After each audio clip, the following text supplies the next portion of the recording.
Recently I worked on the 2025 ARIA Awards as a Followspot operator. Today I'll be showing my experience and the technical aspects of the project, mainly in the lighting department. The ARIAs are the Australian Recording Industry Association Awards presentation night. ARIA is the Australian body for music who award artists for their achievements. There were a total of 3 stages.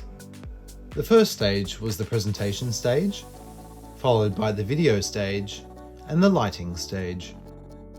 Each artist worked with ARIA to determine which stage they preferred. This allowed each artist to have a tailored performance reflective of their genre, style, branding, and image. More specifically, the lighting stage was lit by Ayrton Diablos, beam fixtures, and pixel bars. These were positioned over the stage on box trusses. This unique look enclosed the performers on stage. This made the lighting stage feel intimate. A sliding wall was installed with pixel LEDs to help mask the set changes between acts.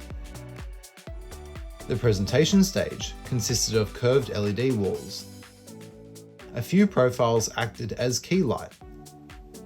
This was the main stage for the event when announcing artists, etc. Additionally, LED strips were embedded in the steps leading up to the presentation stage. Finally, the video stage.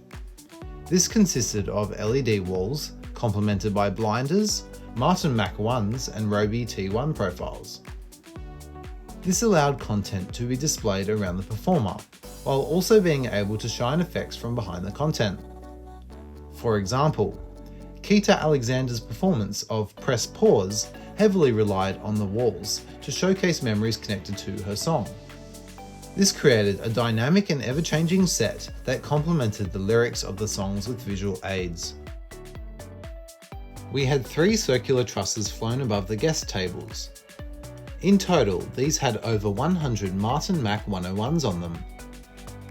These movers acted as the main light source for each table. It was crucial to have light on these tables, as cameras would provide close-up shots for the winners of awards and track them as they walked up onto the stage. Additional Mac 101s were positioned in clusters of 4 behind all the tables. This allowed for sweeping and narrow beam effects. This helped to bring movement and visual interest to the background of the close-up shots of the tables. There were a total of 4 Grandam A3 consoles, including full-size and compacts on this event.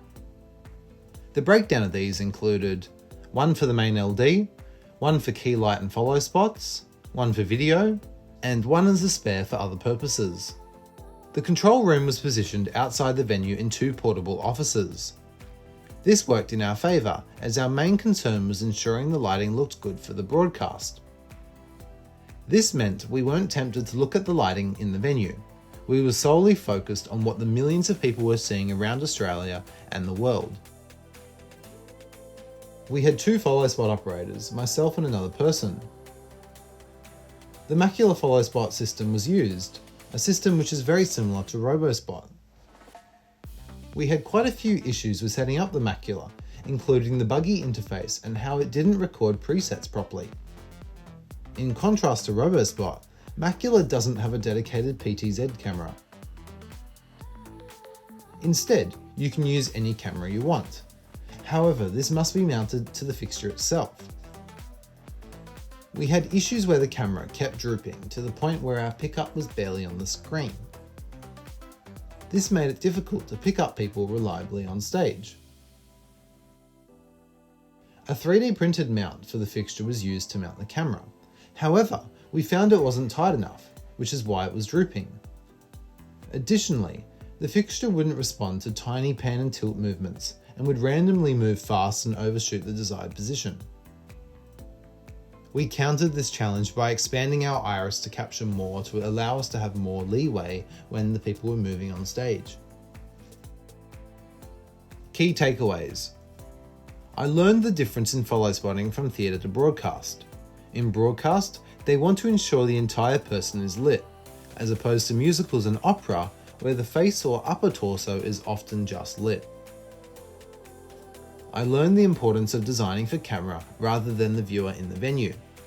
This is especially important for broadcast events such as the ARIAs, when most of the people watching are watching from home on their TV screens. The ARIAS 2025 was a fantastic broadcast to be a part of. I thank the team at 11 Design for welcoming me onto this project.